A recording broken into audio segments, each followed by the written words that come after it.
कल्पना कीजिए, एक ऐसा समय जब बेतुल मुकद्दस, वह पवित्र शहर जिसे अल्लाह ने कुरान में बरकत दी है, गैर मुस्लिमों के कब्जे में था। लगभग 90 साल से क्रूसेडी सेनाओं ने उसे अपने कब्जे में रखा हुआ था। वहाँ मुसलमानों, यहूदियों और ईसाइयों पर अत्याचार हो रहे थे। खून की नदियाँ बह रही थीं। लेकिन फिर एक कुर्द युवक उठा। उसका नाम था यूसुफ बिन अय्यूब। इतिहास उसे सुल्तान सलाहुद्दीन अय्यूबी के नाम से जानता है। एक ऐसा बादशाह जिसने न सिर्फ लड़ाइयाँ जीतीं, बल्कि दिल भी जीत लिए। आज की यह कहानी है एक तलवार की जो रहम दिल थी, एक लीडर की जो ताकत के बावजूद आजिज था, और एक सपने की जो पूरा हुआ। 1137 या 1138 में इराक के शहर तकरीत में एक कुर्द परिवार में यूसुफ का जन्म हुआ। उनके पिता नजमुद्दीन अय्यूब एक सैन्य कमांडर थे। परिवार जल्द ही हलब और दमिश्क चला गया। बचपन में यूसुफ किताबों का शौकीन था। वह धार्मिक ज्ञान पढ़ता, कुरान सुनता और सोचता। फौजी ट्रेनिंग उसे ज्यादा पसंद नहीं थी, लेकिन किस्मत ने उसे युद्ध के मैदान की ओर खींच लिया। उनके चाचा असदुद्दीन शीरकू के साथ वे मिस्र गए। वहाँ फातिमी खिलाफत थी, जो शिया थी और कमजोर हो चुकी थी। क्रूसेडियों का खतरा बढ़ रहा था। 1169 में सिर्फ 31 साल की उम्र में सलाहुद्दीन मिस्र के वजीर बन गए। फिर 1171 में उन्होंने फातिमी खिलाफत को खत्म करके सुन्नी इस्लाम की बहाली की। मिस्र से मिलने वाली दौलत और सेना के साथ उन्होंने शाम, यमन और फिलिस्तीन को एक करना शुरू किया। लेकिन उनका सबसे बड़ा दर्द क्या था? बेतुल मुकद्दस, वह शहर जो 1099 में क्रूसेडियों ने फतह किया था और वहाँ 70,000 मुसलमानों और यहूदियों का क्लेआम किया गया था। सलाहुद्दीन ने कसम खाई थी कि जब तक बेतुल मुकद्दस आजाद नहीं होगा, वे मुस्कुराएंगे नहीं। वे रातों को जागते, अल्लाह से दुआ करते, रोते और सोचते, कैसे आजाद करूं इस पवित्र जमीन को। सलाहुद्दीन जानते थे कि जब तक मुसलमान एक नहीं होंगे, फतह नामुमकिन है। उन्होंने शाम और मिस्र को एक किया। नूरुद्दीन ज़िंगी के बाद उन्होंने पूरे इलाके पर अपना प्रभाव कायम किया। वे फौजी जनरल तो थे, लेकिन उससे भी बढ़कर वे एक महान इंसान थे। वे अपने सिपाहियों के साथ खाते, उनके साथ बैठते, उनके गम सुनते। कभी कभी रात को अपने खेमे में रोशनी जलाकर कुरान पढ़ते या अल्लाह से मदद मांगते। एक बार किसी ने पूछा, आप क्रूसेडियों से लड़ रहे हैं, लेकिन शियाओं से क्यों उलझ रहे हैं? उन्होंने जवाब दिया, मैं क्रूसेडियों से लड़ूंगा, लेकिन जब मेरी पीठ सुरक्षित हो। वे जानते थे कि इत्तेहाद के बिना जिहाद नामुमकिन है। 1187 का साल, सलाहुद्दीन ने क्रूसेडी सेना को एक ऐसे मैदान में ले आए जहां पानी नहीं था।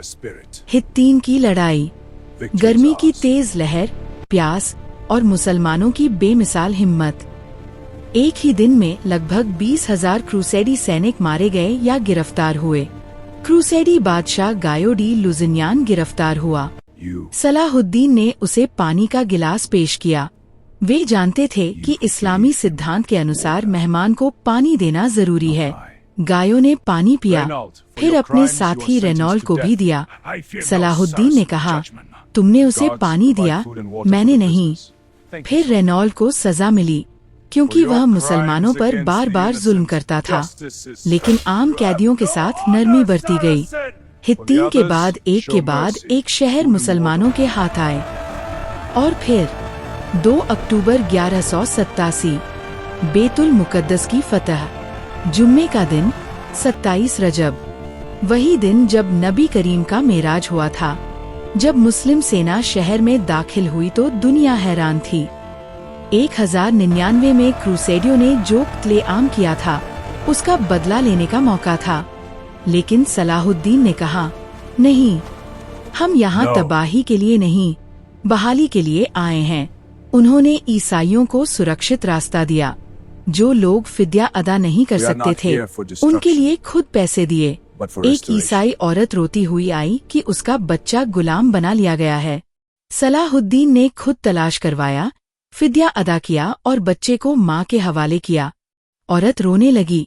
सलाहुद्दीन की आंखों में भी आंसू थे। उन्होंने कहा, मैं यह अल्लाह के लिए करता हूँ, इनाम के लिए नहीं। सलाहुद्दीन का दुश्मन भी उनका सम्मान करता था। तीसरे क्रूसेड युद्ध में रिचर्ड द लायन हार्ट, शेर दिल, उनका मुकाबला कर रहा था। एक बार रिचर्ड बीमार पड़ गया। सलाहुद्दीन ने उसे फल भेजे और सेहत की खबर ली। रिचर्ड हैरान रह गया। जंग के बावजूद वे एक दूसरे का सम्मान करते थे। एक और वाकया, सलाहुद्दीन ने कहा था, मैं हजारों दुश्मनों से अकेला लड़ सकता हूँ, लेकिन अगर मेरे अपने लोग मुझसे अलग हो जाए तो नहीं।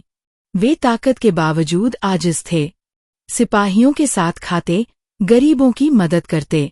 उनकी सल्तनत में इंसाफ था, रहम था और अल्लाह का खौफ था।